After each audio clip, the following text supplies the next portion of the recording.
একের পর এক অস্বাভাবিক মৃত্যুর মিছিলে এবার যোগ হলো আরও একটি নাম, নিত্যরঞ্জন পাণ্ডে। প্রতিদিনের মতো শুক্রবার কাকডাকা ভোরে হাঁটতে বের হয়ে তিনি খুন হলেন পাবনার হেমায়েতপুর মানসিক হাসপাতালের সামনে। ভোরের আলো ফুটতেই তার গলা কাটা লাশ দেখে স্থানীয়রা থানায় খবর দিলে পুলিশ ময়নাতদন্তের জন্য হাসপাতালে পাঠায়। আসলে সবচেয়ে নিরীহ একজন কর্মী, তাকে এইভাবে হত্যা করা হয়েছে।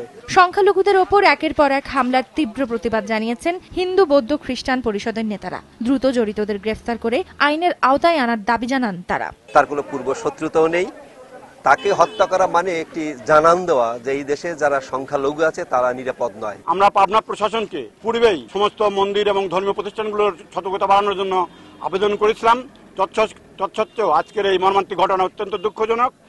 এই সারা দেশে সংখ্যালঘু নিধনের যে মহাযজ্ঞ চলছে তারই অংশ হিসাবে আজকের এই ঘটনা ঘটেছে বলে আমরা মনে করি। হত্যাকাণ্ডের সঙ্গে জঙ্গি সংশ্লিষ্টতা আছে কিনা বিষয়টি খতিয়ে দেখছে পুলিশ। একটা তদন্ত টিম আমরা গঠন করে দিয়েছি অতিরিক্ত পুলিশ সুপারের নেতৃত্বে।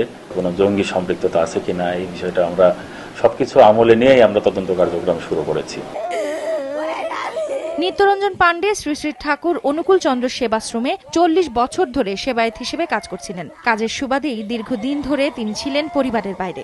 নির্ঝঞ্ঝাট শান্ত মানুষটিকে কেউ এভাবে হত্যা করতে পারে তা যেন মেনে নিতে পারছেন না স্বজনরা। তার যে কোনো শত্রু সেটা এটা আমার জানা নাই, কিন্তু যেভাবে মারা গেছে, কিভাবে কি মারা গেছে তাই জানি না। সরকার যেন সুব্যবস্থা করে আর যেন এরকম অকালে মৃত্যু না হয়। এক সপ্তাহের ব্যবধানে একইভাবে হত্যা করা হয় নাটোরের খ্রিস্টান ব্যবসায়ী সুনীল গোমেজ এবং ঝিনাইদহের পুরোহিত আনন্দ গোপাল গাঙ্গুলিকে। এখন পর্যন্ত সুনীল এবং আনন্দ দুজনের হত্যার দায়ী আইএস স্বীকার করেছে বলে জানিয়েছে জঙ্গি তৎপরতায় নজরদারি সংস্থা সাইট ইন্টেলিজেন্স। সাবিহানিপা, সময় সংবাদ।